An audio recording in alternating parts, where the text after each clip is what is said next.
replantearía su posición y no estaría cayendo en tantas situaciones irregulares. Para que funcione este observatorio ciudadano, pues debe de existir una voluntad política.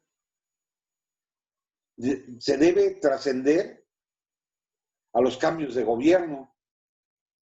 Cada trienio a nivel municipal, todo lo hecho con antelación con la administración anterior no sirve. Igual en los estados, cada 6 años, la administración anterior no hizo las cosas bien. Nosotros sí, somos el cambio. Esta administración, acabamos de descubrir el hilo negro y ahora sí. Y se replantean nuevas estrategias. Yo creo que ahí estamos mal. Yo creo que las estrategias ya implementadas, lo que debería de ser es evaluar si las estrategias ya implementadas están dando o están funcionando para lo que fueron creadas, esas políticas públicas a corto, mediano, largo plazo. Si no sirven, sí, quitarlas. Pero ¿qué tal si están llegando, que sí están llegando al objetivo? Entonces, ¿qué es lo que tenemos que hacer? Debe de existir una voluntad política y reconocer que han existido programas que han funcionado con anterioridad en administraciones anteriores y tenemos que darles continuidad a esos programas, inyectándole más recurso económico, inyectándole más recurso humano y seguir evaluándolas. No que todo lo agarramos y lo tiramos a la basura y volvemos a implementar nuevas estrategias. A lo mejor esas nuevas estrategias ya habían sido implementadas en sexenios o trienios anteriores y solamente se les está cambiando el nombre.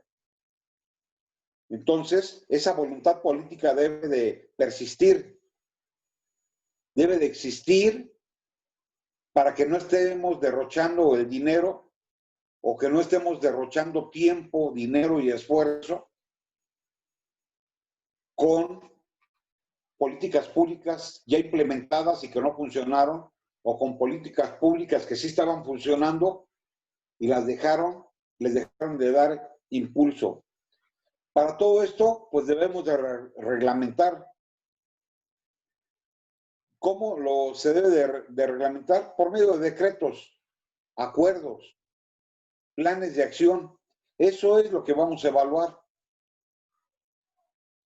Si no está reglamentado esto, pues entonces esas políticas públicas van camino al basurero, van camino al precipicio, no vamos a tener resultados.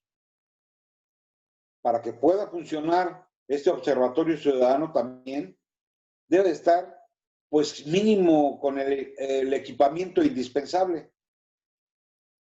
¿Para qué? Para que esté funcionando un sistema de información con los requerimientos básicos, las fuentes de información. Hay fuentes de información confiables. En lo personal, yo manejo el INEGI, es la fuente de información más confiable. ¿Por qué? Porque esa pregunta y respuesta directa del ciudadano en base a encuestas. En cambio, si me voy a la fiscalía, es en base a denuncias levantadas o carpetas de investigación iniciadas. O si me voy a la fuente de la CES, pues es en base al parte informativo que las corporaciones tienen la obligación de rendir en cada término de turno. Pero todas estas se pueden maquillar.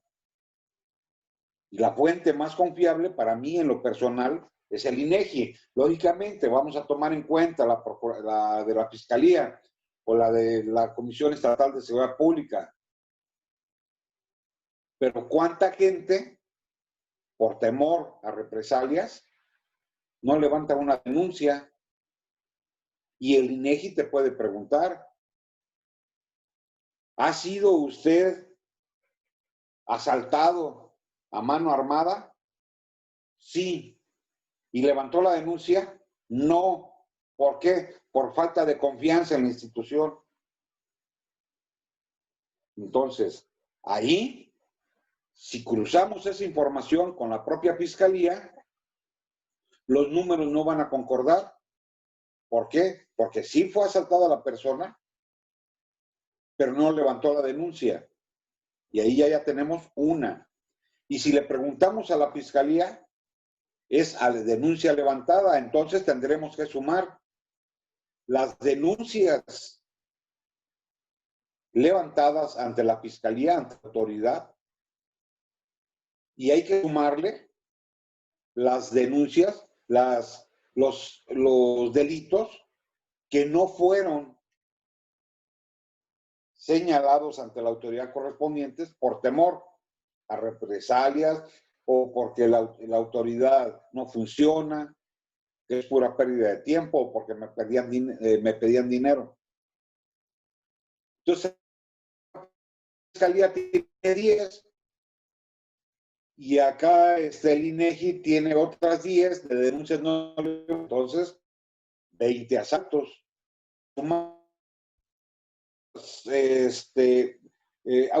Respuestas de auxilio tuvo la CES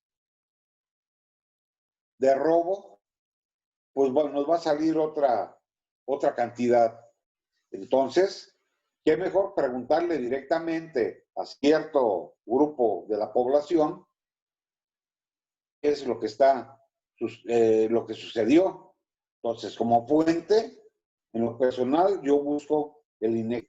Entonces, hay que fortalecer esas fuentes de información institucionales y se debe consolidar esa información de las fuentes oficiales. Lo único que faltaría sería homologar esos indicadores, como lo acabo de decir, las cifras negras y las cifras rojas. Como agente del Ministerio Público, pues si no se levanta la denuncia, lo que yo puedo decir es que aquí no está pasando nada. Pero más sin embargo, pidieron el auxilio por vía 911 y las unidades se trasladaron al lugar en donde dijeron que fueron susceptibles de un robo.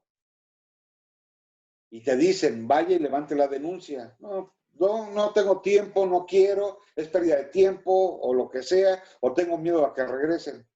Bueno, es otra estadística. Todo esto debe llevar un acompañamiento técnico. Hay que tener contacto con organizaciones permanentemente, con centros académicos, expertos en seguridad ciudadana. Todo el conglomerado de información a través del fortalecimiento de esas fuentes de información, con el equipamiento, con la reglamentación y la voluntad política, pues vamos realizando una base de datos, un archivo, y no se diga si tenemos comunicación o relaciones internacionales. Eso ya podría detonar la voluntad política contra los actores gubernamentales o locales. Pero para todo esto, pues debemos de tener debidamente capacitado al personal. Tal capacitación debe de estar apto para el manejo de información y debe de ser continua, porque qué tal, y debe de ser a todo el personal debe de saber darlos, porque puede suceder que le ofrezcan a este personal capacitado un mejor empleo en otro lugar y te dejan abandonado el lugar, y a falta de personas especializadas en eso, pues no va a seguir funcionando. Entonces, ¿qué es lo que tenemos que hacer? Pues estarnos capacitando activamente, y si tenemos que rotar y cambiar o cubrir, pues todos podemos hacer lo que tengamos que hacer. Entonces, para que pueda funcionar este observatorio ciudadano, esas son las condiciones mínimas para que pueda estar funcionando. Y debe de tener esa sinergia con la propia autoridad. No estamos peleados con la autoridad. Cada quien está haciendo su trabajo.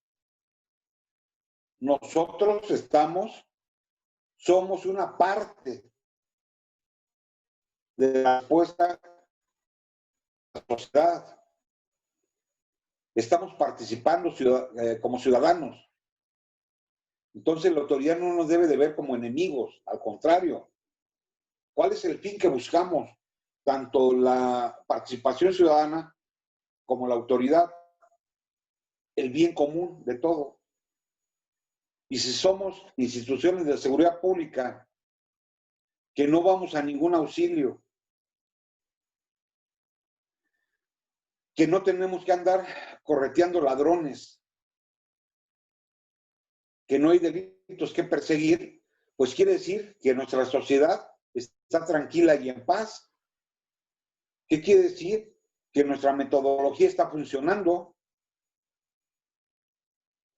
Pero si estamos escuchando las sirenas de todas las patrullas, de ambulancias y elementos de tránsito, y pasan y pasan y pasan, van a algún lugar. Y no creo que estén jugando carreras. Les van, supuestamente van a algún evento en donde solicitaron la presencia policial o de tránsito o de alguna ambulancia o bomberos. Imagínense un municipio donde pues, no pasa la policía ni nada, y ves a los policías ahí estacionados. Pues es que está en calma el municipio. Está funcionando la estrategia que tanto la sociedad como la autoridad en conjunto determinaron aplicar diversas políticas públicas. Entonces, la autoridad no debe de ver la participación como un enemigo, al contrario, como un amigo, y todo en beneficio de la propia sociedad. Otro punto importante de la participación ciudadana, pues es la vinculación que debemos de tener con el sector privado.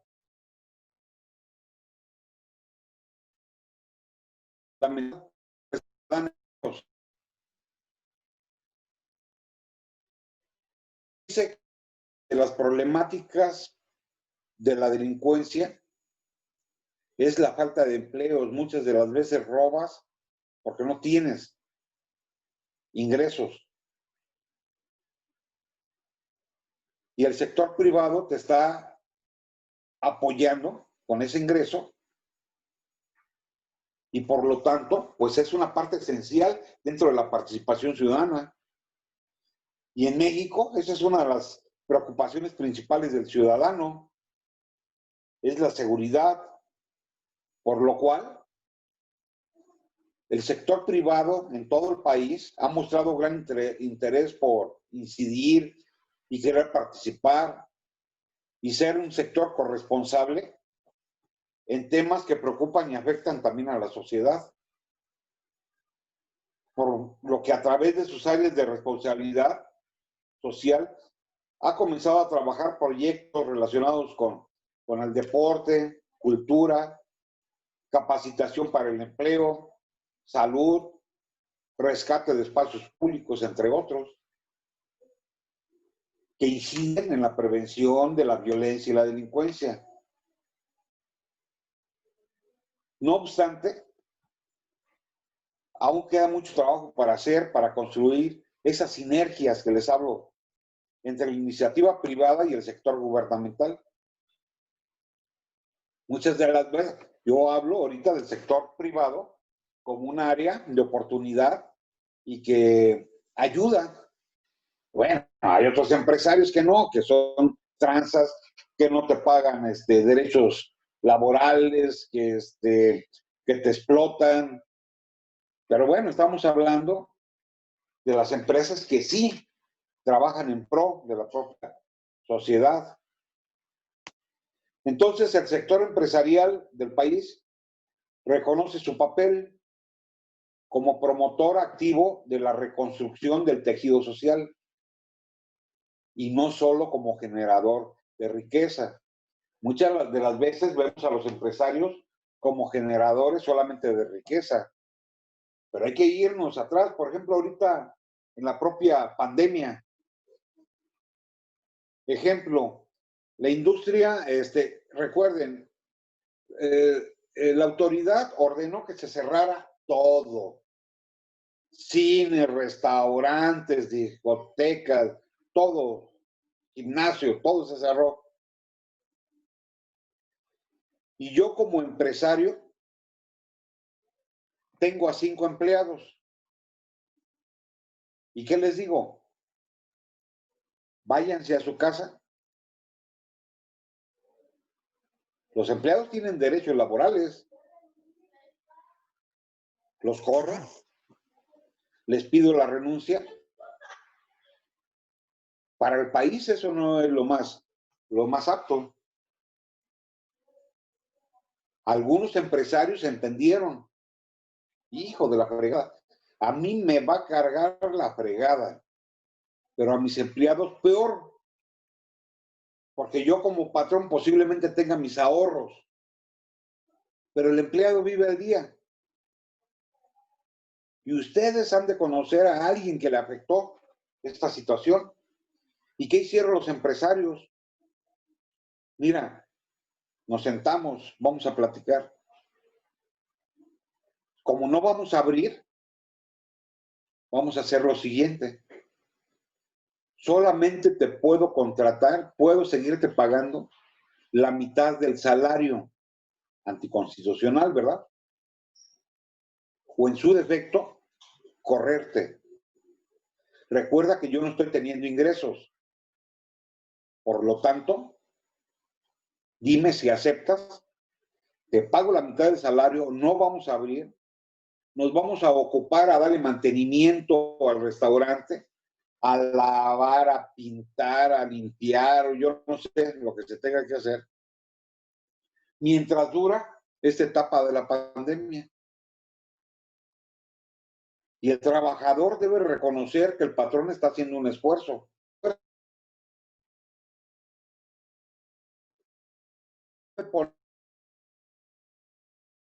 El tribunal se va a dirimir. Es que el patrón me corrió. ¿Y qué va a decir el patrón? Pues sí, porque no hay ingresos. La autoridad me obligó a cerrar.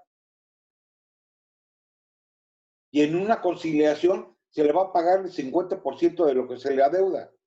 Aquí les dice el patrón desde el principio, te puedo pagar al 50%. No te estoy corriendo, pero ayúdame. Y así es la forma como yo te voy a ayudar. Se coordinan trabajador y empleado. Entonces siempre vemos a los patrones como la riqueza, generadores de riqueza. Sí, pero también ellos tienen mucho que pagar. ¿O a poco les suspendieron a los patrones el pago del seguro social de los propios trabajadores? Los que rentaban locales, ¿a poco les dijeron, págame la renta del 50%, ya sabes, la pandemia? No. Entonces, el sector privado es el que sostiene a un país, en parte, porque están las paraestatales, petróleos mexicanos, Comisión Federal de Electricidad, otras cosas. Pero la mayoría del país los mantiene, los sostiene el propio sector privado. Tengo un amigo en el centro de Cuernavaca, tiene un restaurante, y así tuvo que hablar con sus empleados. A ver, júntense, muchachos, nos ordenaron que tenemos que cerrar. Y yo cierro, pero no les puedo pagar al 100%, les puedo pagar al 50%, y vamos a estar haciendo trabajo aquí de limpieza, ¿sí? Vamos a fumigar, vamos a aprovechar este tiempo.